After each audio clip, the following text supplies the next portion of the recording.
저희들 시공을 할 때 항상 최고 강조하는 부분이 청소입니다. 청소를 하는 목적은 바닥 상태에 이끼가 있거나 먼지가 있거나 여러 가지 이물질이 있을 때 그 위에 도포를 하게 되면 접착 불량의 원인이 됩니다. 고압 분사를 해서 물 청소를 한다든지 아니면 청소기로 빨아들인다든지 여러 가지 방법이 있겠지만 어쨌든 청소가 상당히 중요합니다. 꼭 청소를 해주시고 다음 공정으로 넘어가기를 추천드립니다.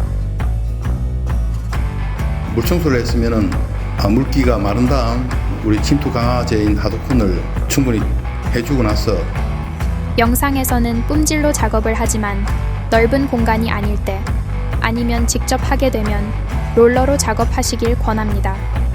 하드콘을 시공할 때는 재료를 아끼지 말고 넉넉하게 사용하셔도 좋습니다. 오래되어 아니면 시공 불량으로 약해진 콘크리트의 하드콘은 특효약입니다. 한 두세 시간 내지 하루 정도 말린 다음에 우리 AQ3000 프라이마를 해줍니다.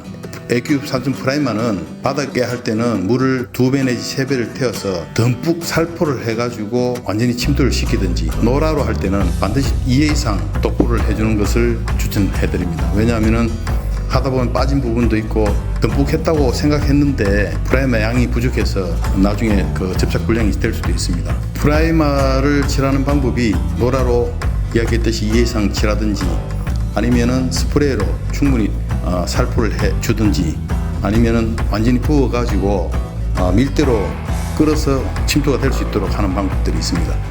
프라이마가 도포되면 그 우윳빛 색깔이 나는데 그 다음 공정은 완전히 마르기 전에 하는 게 좋습니다. 우윳빛이 투명으로 바뀌었을 때 그때 다음 공정을 해주는데, 다음 공정은 방수대장과 프로셀 N 제품을 섞어주는 공정입니다. 섞어주는 비율은 프로셀 N이 25kg인데 여기에 방수대장 4kg, 물 4kg 내지 5kg 정도를 섞어주시면 됩니다. 무게비로 따지면은 프로셀 N 대비 액체양, 즉 방수대장과 물을 섞은 양이 32%에서 한 34% 정도 되게끔 해주시면은 적당하실 겁니다. 물이 조금 더 들어가도 됩니다만은 너무 많이 들어가면 재료 분리가 생기기 때문에 그 정도가 적당하실 걸로 사료됩니다.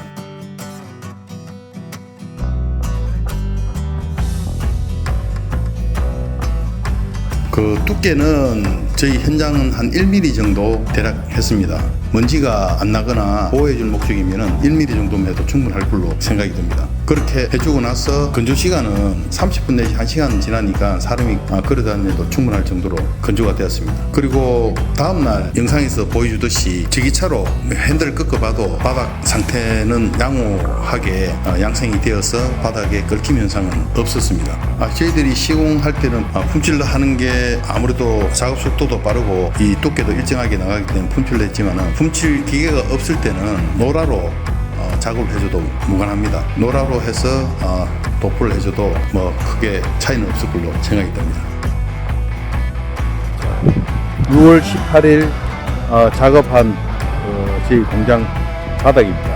현재 상태를 한번 점검해 보겠습니다. 지금 2개월하고 한 20일이 좀 더 지났네요. 이 작업을 할 때 콘크리트 강화제인 하드콘을 하고 프라이머를 하고 그 다음에 방수대장하고 프로셀 N을 섞은 제품을 약 1mm 정도 도포했습니다. 보시다시피 뜨거나 그 다음에 탈락된 부분은 한 군데도 없습니다. 단지 시간이 지나니까 이런 먼지들이 쌓이고 이런 부분들밖에 안 보이고 현재 상태는 아주 양호합니다. 향후에도 크게 문제가 없을 걸로 판단이 됩니다.